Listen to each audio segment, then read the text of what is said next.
नमस्कार विद्यार्थी मित्र हो, ऑसिलेशनच्या सेकंड लेक्चरमध्ये तुमचं पुन्हा एकदा हार्दिक स्वागत आहे। ऑसिलेशनचं आपलं एक लेक्चर झालेलं आहे आणि त्या लेक्चरमध्ये आपण काही बेसिक टर्म बघितलेले आहेत। ऑसिलेशन म्हणजे नक्की काय असतं, फोर्सचा फॉर्म्युला, ऑसिलेशन करण्यासाठी काय महत्त्वाच्या गोष्टी आहेत, ॲक्सेलरेशन कुठे लागतं, फोर्स कुठे लागतो, याच्या इत्थंभूत माहिती, इत्थंभूत म्हणजे डिटेल माहिती आपण पहिल्या लेक्चरमध्ये बघितलेली आहे।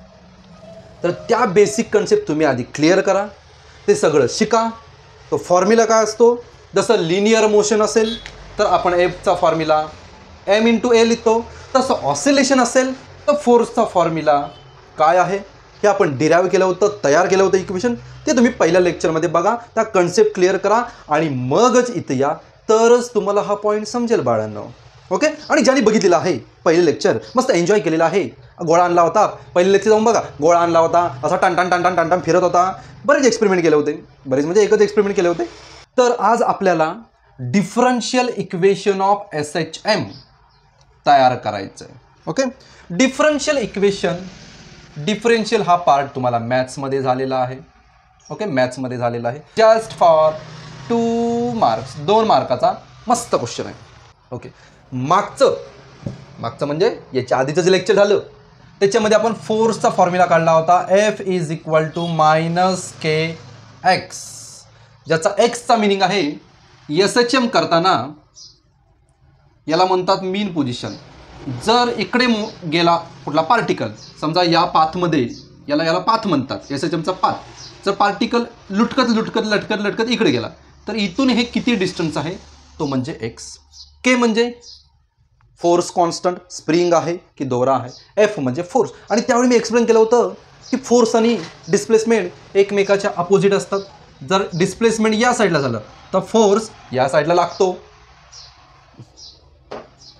जर डिस्प्लेसमेंट या साईडला झालं तर फोर्स कुठे लागतो, हे बघा या साईडला लागतो, अपोजिट आहेत, म्हणून हा -k आलेला। आता बघा, by using Newton second law, न्यूटनचा सेकंड लॉ आहे काय, F = m × a आपल्याला झालेला आहे। Okay, F equation number first, equation number second, दोन्ही इक्वेट करतो। याच्यावरून काय भेटेल बाळांनो, ma = -kx, where negative sign indicate that acceleration and displacement are also in opposite direction। m ला तिकडे ट्रान्सफर करतो, a = -kx divided by m। आता ही जी टर्म आहे निगेटिव्ह साइन काढतो, k/m आहे, k कॉन्स्टंट। ओके, m म्हणजे मास कॉन्स्टंट, ऑसिलेशन जेव्हा करत असेल तेव्हा मास काही चेंज होत नाही, दोन्ही कॉन्स्टंट आहेत, दोन्ही गोष्टी कॉन्स्टंट आहेत। मग दोन्ही गोष्टी जर कॉन्स्टंट असेल k/m तर दोघांना मिळून एक कॉन्स्टंट घेऊया, दोघांना मिळून एक कॉन्स्टंट घेऊया, तो आहे ओमेगा स्क्वेअर। ओमेगा स्क्वेअर काय आहे ते समजेल, याला बोलतात अँग्युलर ॲक्सेलरेशन। क्या बोलते हैं इसको, एंगुलर एक्सेलरेशन, किसी को बताना मत, इसको बोलते हैं angular acceleration, where omega square = k/m। हा जो k/m आहे त्याच्याऐवजी ओमेगा स्क्वेअर ठेवला, ठीक आहे, इथपर्यंत समजलं। या फॉर्म्युल्याने तुम्ही अँग्युलर ॲक्सेलरेशन काढू शकता, म्हणजे ऑसिलेशन होतोय त्याचं, ऑसिलेशन जे होणार आहे त्याचं जो ऑसिलेशन होणार आहे त्याचं ॲक्सेलरेशन तुम्ही काढू शकता। आता ही गोष्ट अजून पुढे एक्सटेंड करतो, हे बघा इथे काय करतो, कुठे लिहू, ओके, हे बघा ॲक्सेलरेशनचा फॉर्म्युला काय, v/t, change in velocity upon time म्हणजे ॲक्सेलरेशन। ओके, व्हेलॉसिटीचा फॉर्म्युला काय, व्हेलॉसिटी डिस्टन्स, x म्हणजे समजा डिस्टन्स अपॉन टाईम। ओके, हा टाईम इथेच आहे, मल्टिप्लाय बाय मी t केला। ओके, आता बघा याचे मी डेरिव्हेटिव्ह फॉर्म घेतो, ॲक्सेलरेशन = dv/dt।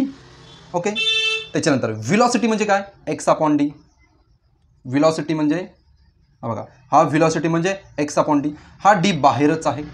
ओके, आता ह्याला कसं लिहितो बघा, ॲक्सेलरेशन dv/dt, आता व्हेलॉसिटीचा फॉर्म्युला लिहितो, तोपर्यंत आहे तसं लिहितो। व्हेलॉसिटी म्हणजे डिस्टन्स अपॉन टाईम, डेरिव्हेटिव्ह काढतो म्हणून डेरिव्हेटिव्ह फॉर्ममध्ये, याला जर मल्टिप्लाय केलं d × d, d2x dt × dt, D T square x. म्हणजे ॲक्सलरेशनच्या जागी आपण D square X upon D T square लिहू शकतो. म्हणजेच आपण काय काढली, डबल डेरिव्हेटिव्ह काढली. D x square X upon D T square, याला इथं ठेवलं. मायनस ओमेगा स्क्वेअर आहे त्याला इकडे आणलं तर तो होणार plus omega square X is equal to 0. This is a differential equation of SHM. Okay. या इक्वेशनमध्ये व्हॅल्यू ठेवून तुम्ही SHMची इन्फॉर्मेशन काढू शकता. त्याचबरोबर या इक्वेशनचा यूज करून तुम्ही पार्टिकलची व्हेलॉसिटी काउंट करू शकता, पुढे शिकणार आहोत. ॲक्सलरेशन काउंट करू शकता आणि डिस्प्लेसमेंट पण काउंट करू शकता. म्हणजे फॉर्म्यूला एक, उपयोग अनेक. मज़ा आया ना? मजे वाली बात है ये. तो चलो लिख के लीजिए, बाद में दिखते हैं इसका अगला पार्ट. एक गोष्ट आश्चर्याची आहे. काय आश्चर्याची आहे? आपल्याला लिनियर मोशन असेल तर व्हेलॉसिटीचा फॉर्म्युला माहिती आहे. ओके. ॲक्सलरेशनचा फॉर्म्युला माहिती आहे, change in velocity upon time. हे सगळे लिनियर मोशनसाठी आहेत बाळांनो. पण जो ऑसिलेशन करणार आहे, ढिंचाक ढिंचाक ढिंचाक करणार आहे, त्याचे व्हेलॉसिटीचा फॉर्म्युला काय र, त्याचा ॲक्सलरेशनचा फॉर्म्युला काय र, त्याचा डिस्प्लेसमेंट कसा काढायचा काय र. जर व्हेलॉसिटी आणि ॲक्सलरेशन दिला असेल तर तो पार्टिकल कुठे असेल, 5 मिनिटानंतर तो इकडे असेल की 5 मिनिटानंतर तो इकडे असेल, हे शोधणार कसं, तर कसं ते सांगतो. तर आपल्याला त्याचीच इक्वेशन बनवायची आहेत, व्हेलॉसिटी, ॲक्सलरेशन अँड डिस्प्लेसमेंट.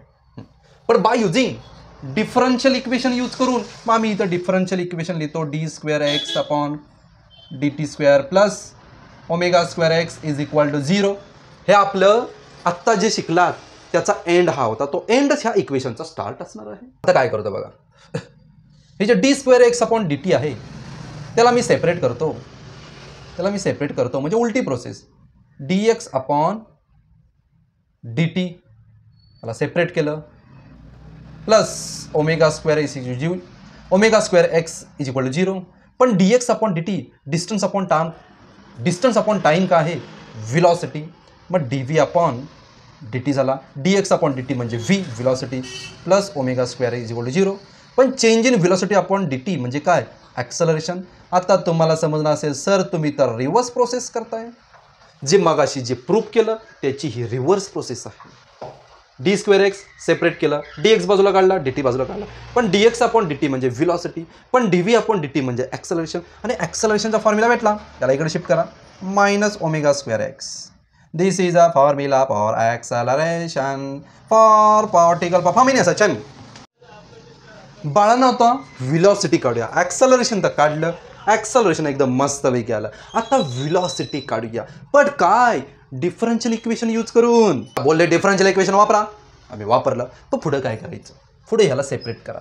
हा डी बाजूला गेला, डी एक्स आत आला, तर डी टी बाजूला गेला, डी टी सेपरेशन केलं, याला शिफ्ट केलं, is equal to minus omega square X, तिकडे जाऊन मायनस झाला.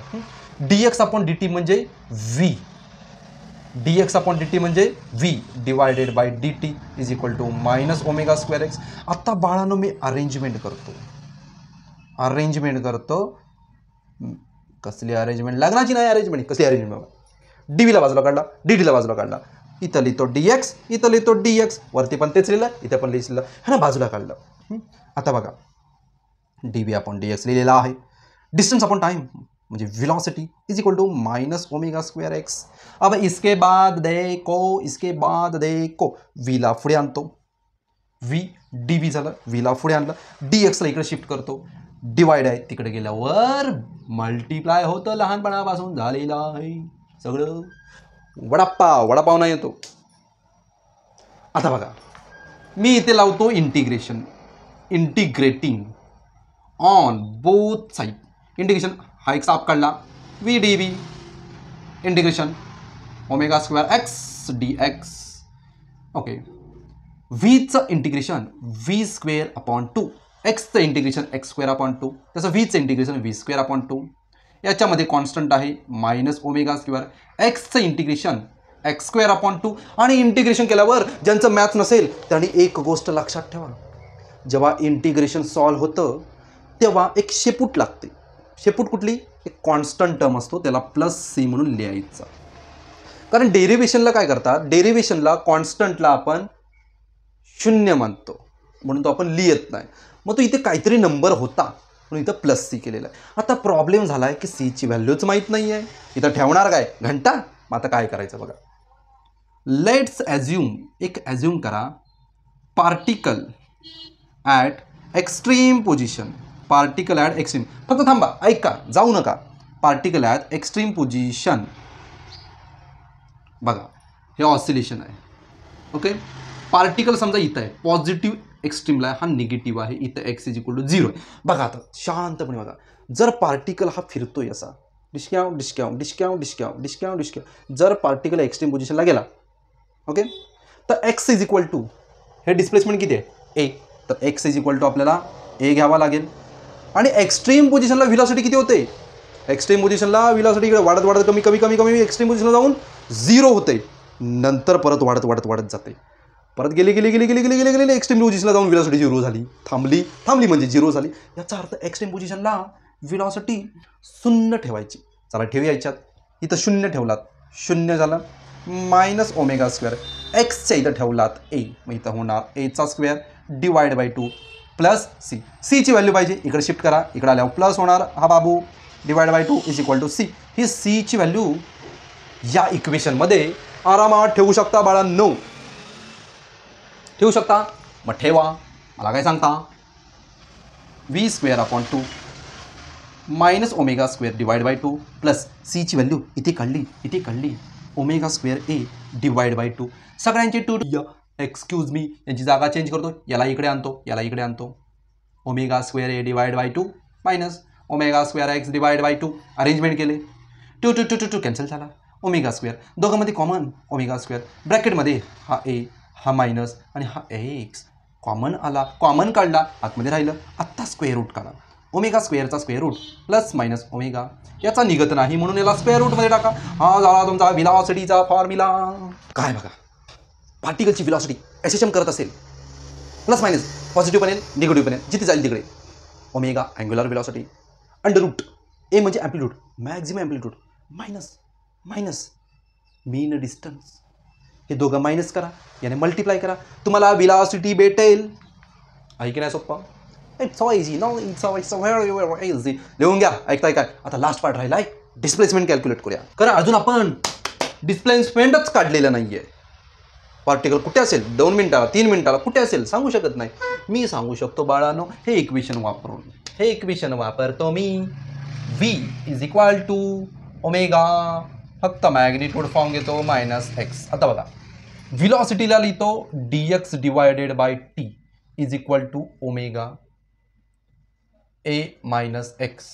ओके, डी टीला इकडे ट्रान्सफर करतो आणि हा जो पार्ट आहे एवढसा त्याला इकडे आणतो, मग d x divided by a minus x is equal to omega multiply by हा डी टी इकडे आला, मल्टिप्लाय डी टी. याचं मी आता इंटिग्रेशन करतो. काय करतो, इंटिग्रेशन करतो. आता बघा हा जो पार्ट आहे 1 अपॉन आणि एखादी जेव्हा टर्म असते स्क्वेअर रूटमध्ये, त्याचं इंटिग्रेशन तुम्हाला मॅथ्सच्या बुकमध्ये भेटेल. त्याची बरीच अशी अजून 5 स्टेप वाढतील, पण तुम्हाला शॉर्टकट सांगणार आहे.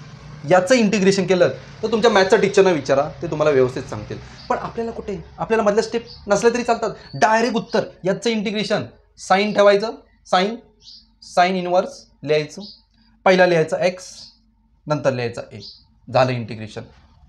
कुणीही विचारत नाही हे उत्तर इथून कसं आलं, कुणीही विचारत नाही. मॅथ्सच्या टीचरनं जाऊन विचारा, तुम्हाला सांगतील याचं इंटिग्रेशन कसं आलं. सबस्टिट्यूशन मेथड आहे ती, टी वगैरे सबस्टिट्यूट करून त्याचं इंटिग्रेशन काढून, बरेच मोठी प्रोसेस आहे, जाऊ दे रे. ओके, याचं इंटिग्रेशन ओमेगा कॉन्स्टंट आहे, फक्त डी टीचं इंटिग्रेशन टी असेल. साईन इनवर्सला तिकडे नेतो. आता इंटिग्रेशन केलं तर कॉन्स्टंट घ्यावा लागतो, कॉन्स्टंट. मी इथं कॉन्स्टंट घेतो फाय. हा फाय काय आहे तुम्हाला नेक्स्ट लेक्चरला कळेल. एक कॉन्स्टंट घेतलेला आहे. ओके ओके, इनवर्स आहे, याला इकडे ट्रान्सफर केलं तर इकडे राहणार एक्स अपॉन ए, आणि हा साईन इनवर्स आहे तिकडे जाऊन सरळ होणार omega t plus phi. Amplitude divide आहे, तिकडे जाऊन multiply by a sine omega t plus phi. This is a general equation of SHM. कुठलाही सिंपल हार्मोनिक मोशन घ्या, त्याला हा फॉर्म्युला सगळ्याला व्हॅलिड आहे. X is equal to a sine omega t plus phi. फक्त या टॉपिक पुरता formula मर्यादित नाही आहे.